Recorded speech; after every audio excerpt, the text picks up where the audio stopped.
Y'all got this film rolling like you ever seen Coming to America? You know, Eddie Murphy come through, they dropping pedals and stuff. Here he come.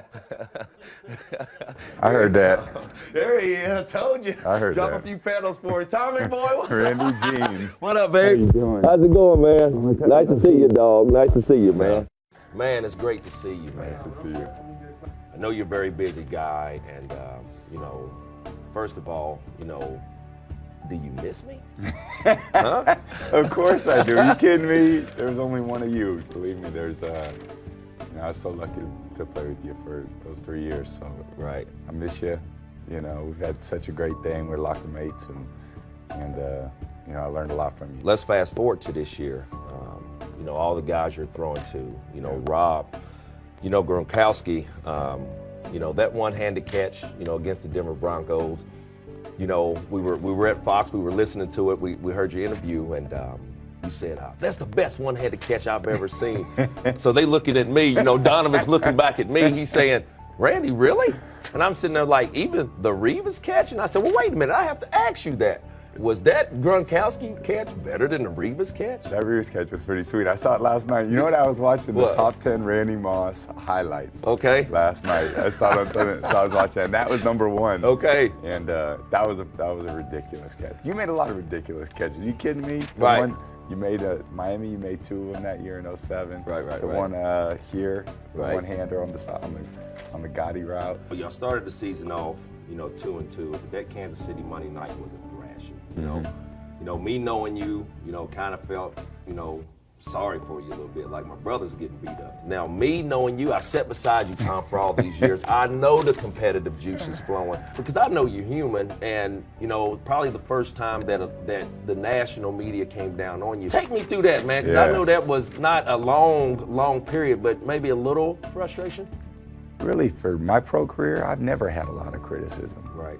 We won my first year that I played. I mean, and then we won 2 more shortly after that. And then we had some unbelievable years where we're undefeated. And then, you know, so this was really the first time that people had Came down on me. Right. Which, you know what? Like, you know what I appreciate? I appreciate those teams that they come down on them every week. I'm like, how do they deal with that? You know what I'm saying? Like, how would you imagine to be, you know, we're 8-2. I imagine to be 2-8. I mean, that would be, I mean, I couldn't imagine football being fun at that point. So, I don't know, I took it in stride, and I thought, you know, it was really a great opportunity for me, you know, for me to dig deep. I would have to say that I know the player that you are. You've hushed a lot of people up. I think I've always had that chip on my shoulder. I probably always will be, you know, because I was a 6th-round draft pick, you know, that never goes away. I was the one that nobody really wanted in college. Right. You know, they really didn't want me in the pros. So, you know, now I'm always like, why do they want me to go away so quick? Right, you know? get out the game. Yeah, why do they want me to go away so quick? I mean, I've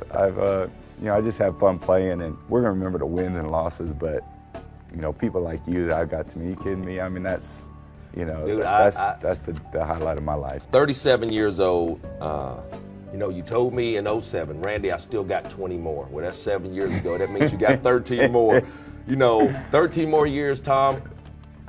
That might be pushing a little. That's too much. 13 pushing the might envelope. be a little pushing. Well, what keeps you going, man? I think there's nothing I'd rather do. So I don't have a lot of hobbies, you know. I play golf every once in a while, but there's something in my DNA that loves this game, and I never want it to go away. You know, my goal is to play, you know, because I love the game, and I don't really plan on doing anything else, and I want to play. Then, you know, what else do I have to do? It's my job to take care of myself year-round. So, you know, to eat the right things, to drink the right things, to, you know, keep my body pliable the way it needs to be, to sustain the hits, to make the throws, you know, to keep my brain working the right way. I mean, all those things, that's what I think about in February. That's what I think about, you know, in August. That's what I think about in November. So, you know, I just love playing. I don't want it to go away anytime soon. You know, be in a situation where they say, well, you're 37, I'm still thinking 30. I feel like I'm 27, you know, and I just want to keep doing it. So I have a lot of fun. I mean, we get to play football for a living. I mean, what could be any better than that? You know, best of luck to you. I know you got your work cut out for you. And, you know, this off season, you said you were going to teach me how to surf. That's still good, in Costa Rica. Yeah. Anytime. I you know appreciate that. it, man. You'd be a great surfer. I'm going to see you, man. I appreciate it.